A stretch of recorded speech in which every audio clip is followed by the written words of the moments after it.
dejamos la política a un lado y vamos a hablar de una grave situación que está provocando el uso de Internet y de las redes sociales.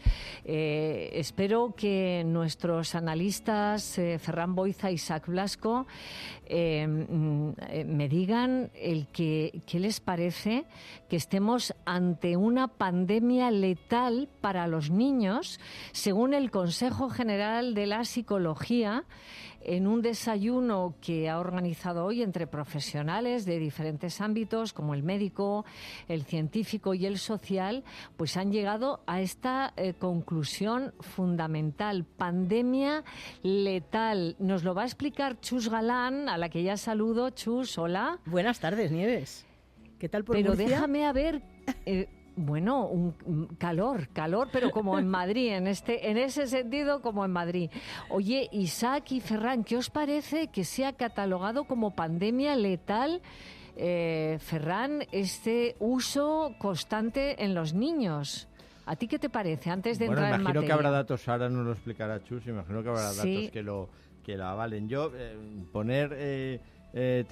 utilizar terminología tan catastrofista para analizar las situaciones, pues me echa un poco para atrás, porque yo creo que al final desconectamos, ¿no? Cuando todo es un desastre y vamos a morir dentro de 2 años todos, pues yo creo que eso nos echa para atrás y hace y impide de alguna manera que hagamos un análisis mucho más serio, ¿no? Ahora veremos los datos exactamente. Yo creo que es como todo en esta vida. O sea, yo creo que la tecnología nos ha facilitado el trabajo muchísimo a muchísima gente y tiene evidentemente un lado positivo muy importante, y como muchas otras cosas, en exceso, pues es evidente, si un niño se pasa 12 horas ante las pantallas, pues evidentemente eso no va a ser bueno, pero que ahí también hay que apelar un poco a la responsabilidad de los padres, ¿no? Es que yo cuando escucho a muchos padres... No es fácil. Yo lo sé, yo como no soy padre no puedo decir.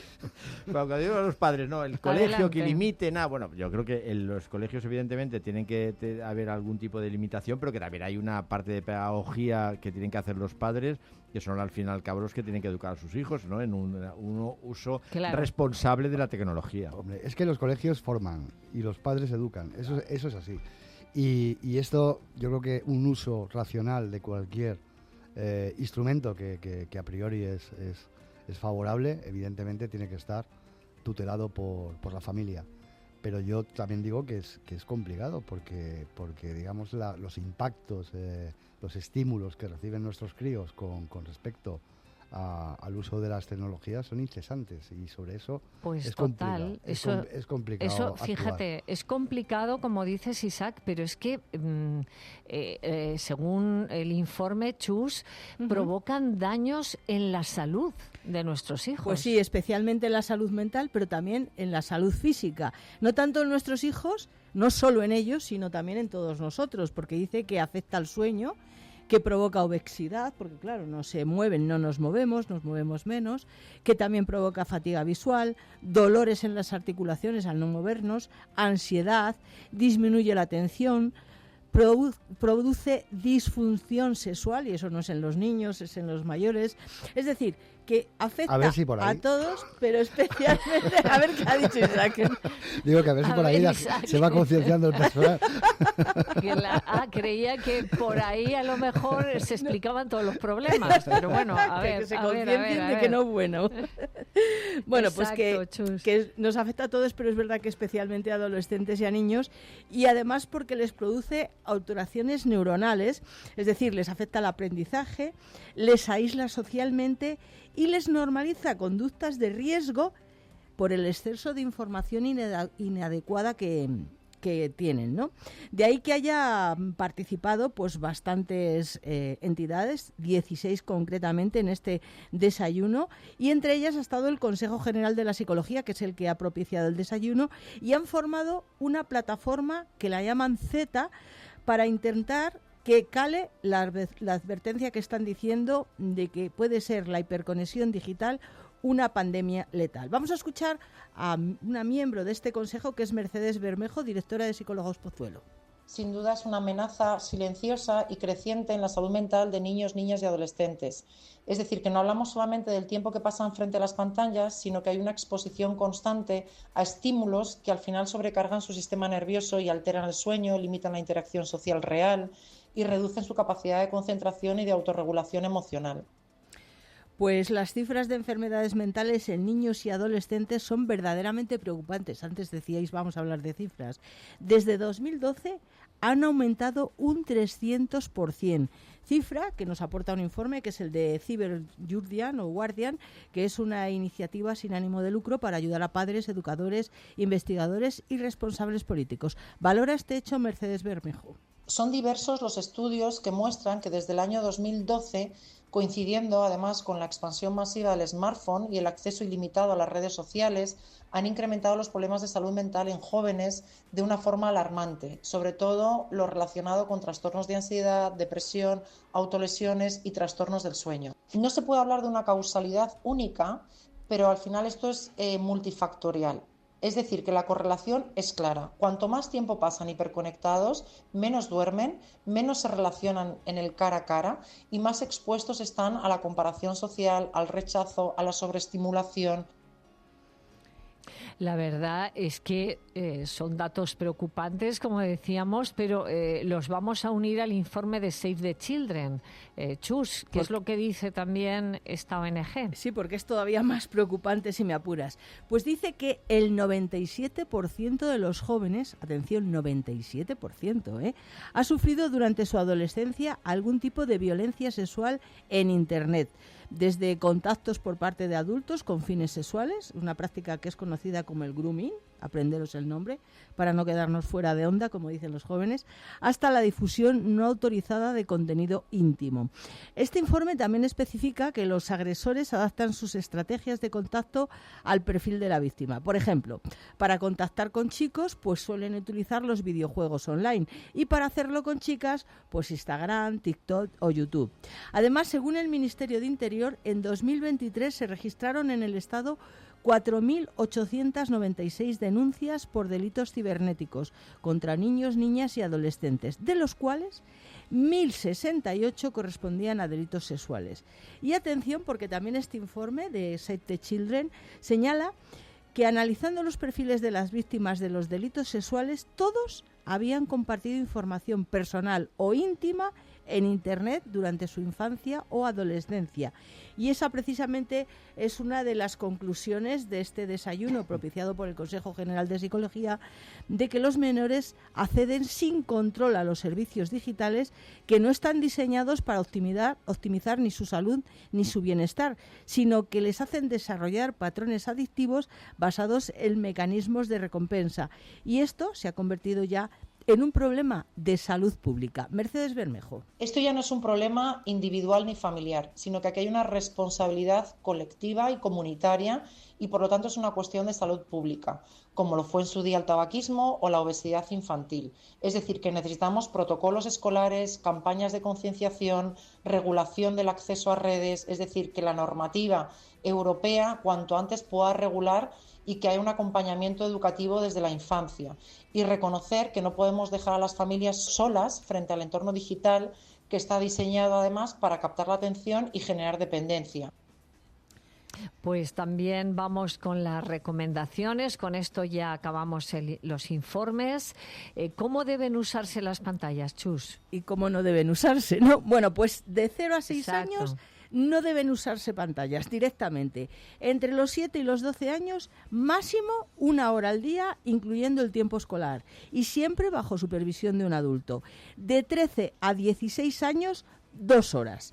Además, ningún menor debe tener un smartphone hasta los 16 años. Recordemos que en estos tiempos la costumbre es regalarles el primer smartphone a los niños en la comunión, que es a los 10 años. Bueno, esto lo recomiendan, entre otras asociaciones, ya hemos hablado del Consejo General de Psicología, pero además también, para que se vea que es muy serio este informe, la Asociación Española de Pediatría, la Sociedad Española de Neurología, la Asociación Española de Psiquiatría de la Infancia y Adolescencia, la de Psicología Clínica Infantil y Juvenil o la Fundación ANAR, entre otras asociaciones.